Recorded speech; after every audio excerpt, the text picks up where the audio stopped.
पलक त्रिवेदी और आप देख रहे हैं टीवी 24 नेटवर्क।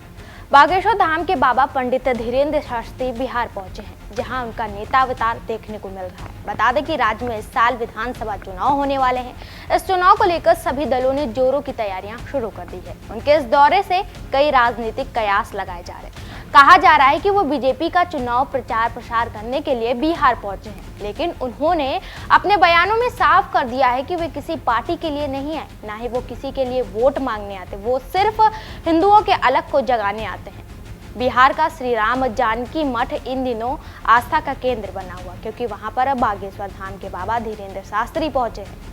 बता दें कि शुक्रवार 7 मार्च 2025 को जेडीयू एमएलसी गुलाम गोश्त ने बाबा बागेश्वर पर निशाना साधा और कहा कि कानून का अगर उल्लंघन करेंगे तो उन्हें जेल भेज दिया जाएगा।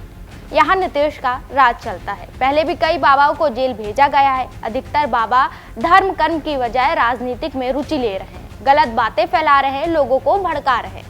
गुलाम गोश्त ने आगे कहा कि बाबा समझ ले, ये बिहार है, हमेशा सांप्रदायिक शक्तियों को परास्त किया गया है। ऐसे बाबाओं के बिहार दौरे पर रोक लगा देना चाहिए। हिंदू राष्ट्र देश क्यों बनेगा?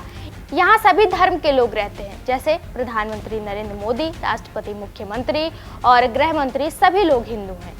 हनुमंत कथा कहने आए हैं तो वो हनुमंत कथा ही करे। बाबाओं को बिहार में कायदे से रहना होगा। बता दें कि गुलाम गोश्त जेडीयू के बड़े अल्पसंख्यक चेहरे हैं, वर्तमान में एमएलसी हैं। बता दें कि जेडीयू नेता गुलाम गोश्त ने भले बाबा को चेतावनी में हरे लिहाजे में बयान दिया हो, लेकिन बीजेपी सॉफ्ट है। बीजेपी विधायक हरिभूषण ठाकुर ने बाबा बागेश्वर के बयान पर समर्थन देते हुए कहा कि भारत हिंदू राष्ट्र बनेगा और भारत को हिंदू राष्ट्र बनाने की आवाज बिहार से उठेगी।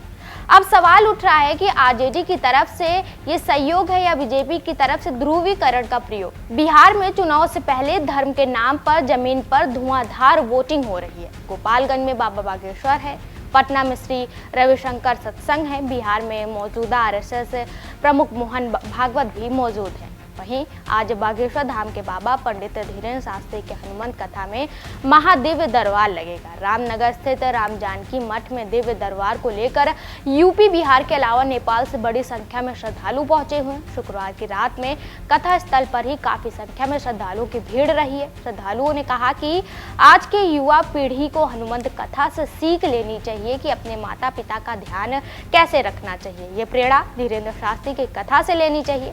बता दें कि बागेश्वर धाम के बाबा पंडित धीरेन्द्र शास्त्री गोपालगंज में हनुमंत कथा के दौरान अपने बचपन के संघर्ष को याद करते भावुक हो गए। उन्होंने कहा, जब मैं छोटा था और हमारे परिवार में शादियां होती थी तो पिताजी का नाम शादी के कार्ड पर इसलिए नहीं छपवाते थे क्योंकि उन्हें डर था कि वे फटे कपड़े पहनकर जाएंगे तो उनकी बेइज्जती हो जाएगी। लेकिन माँ हमेशा कहा करती थी कि कभी भी भगवान की शरण मत छोड़ना, तुम्हारे दिन जरूर बदलेंगे। वहीं शास्त्री ने कहा कि अमीरों के हजारों गुरु होते हैं, लेकिन गरीब का केवल एक भगवान होता है। धीरेन्द्र शास्त्री ने हनुमंत कथा के दौरान भावुक होकर अपने भक्तों से कहा कि बिहार के लोग हमारी आत्मा है। हम चाहते हैं कि आपकी जिंदगी में राम जी की कृपा ऐसी हो कि आपकी जिंदगी के सारे दुख दूर हो जाए। बता दें कि उन्होंने एक दोहा कहा, जिसमें उन्होंने कहा कि मुझे कौन पूछता था तेरी बंदगी से पहले, मैं खुद को ढूंढता था इस जिंदगी से पहले। आगे उन्होंने कहा कि ये दुनिया बड़ी विचित्र है। इस दुनिया में इज्जत वही पाता है जो अमीर हो, फेमस हो या नेता हो। मंचों पर वही चढ़ते हैं जो अमीर हो। गरीब तो सिर्फ ताली बजाते हैं। गरीबों को कोई नहीं पूछता। मिलने मिलाने और फोटो वही खिंचाते हैं जो बड़े होते हैं। गाड़ी में वही बैठते हैं जो बड़े होते हैं। हमने बचपन में ये सब अपनी आंखों से देखा, इसलिए गरीब का बस एक भगवान होता है।